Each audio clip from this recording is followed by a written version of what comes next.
are back, helping you optimize your health. And muscle loss is often seen as an unavoidable part of aging or inactivity. But surprising hidden factors may silently be weakening your body without warning. Everyday issues like lack of sleep or common medications could be contributing to muscle decline. Here with how to mitigate the risks is integrative pharmacist Dr. Swathi Varanasi-Diaz. Dr. Swathi, it's such a pleasure to have you on Bloom. Thank you so much for having me. So, Dr. Swathi, talk to me about some strategies to protect our muscles and boost our overall health.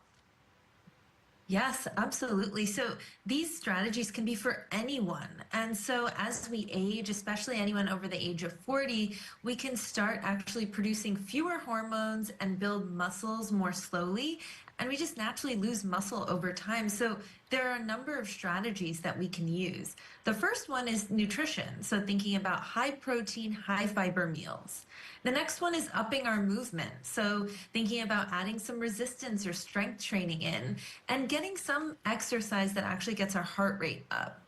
But I also understand that with everyone's busy schedules, it's hard to incorporate all of those all of the time. But that's why I recommend a number of dietary supplements that help support muscle maintenance. So there are four. The first one is omega-3 fatty acids. You probably are familiar with these, like the fish pill that some people take. They help to reduce muscle inflammation and support muscle protein synthesis. And then seaweed, which we can also eat, but we can also get in pill form, rich in antioxidants and minerals that protect muscle cells. If you feel like you're not getting enough protein from your actual diet, there's protein powder, which provides essential amino acids that really aid muscle repair. And then the final one is called Fortetropin. It's a natural compound derived from fertilized raw egg yolk that's clinically shown to boost muscle protein synthesis by up to 18% in adults who are in their mid-60s who are not doing any additional exercise. I think it's one of the best options out there, and it's been shown in 6 published clinical studies that it really does effectively help muscle health. Now, what are some of the things that silently weaken the body? You mentioned lack of sleep being one of them. Yes, so lack of sleep is very common and is very much overlooked as a contributor to muscle loss. Studies actually show that poor sleep habits can prevent muscle repair and reduce muscle protein synthesis, which means we'll be creating more muscle, or rather, creating less muscle over time as we age. So lack of sleep is really important.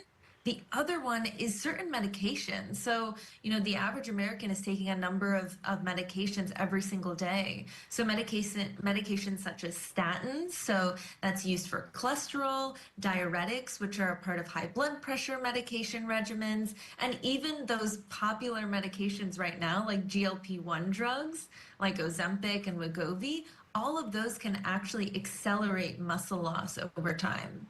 So what can we do, like if people are on those medications, because especially the GLP-1 drugs, I mean, they're a game changer for so many people, but every time I have a doctor on the show, they're like, eat proteins, lift weights, like prep your body for these medications.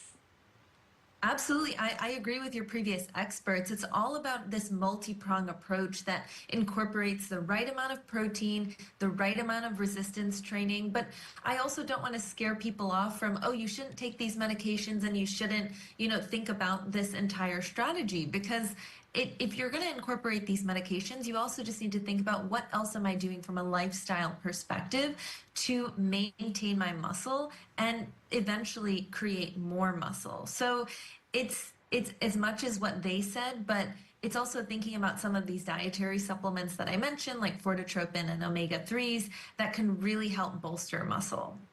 And then the other thing I wanted to talk about, which I found this to be fascinating, is the link between muscle loss and dementia.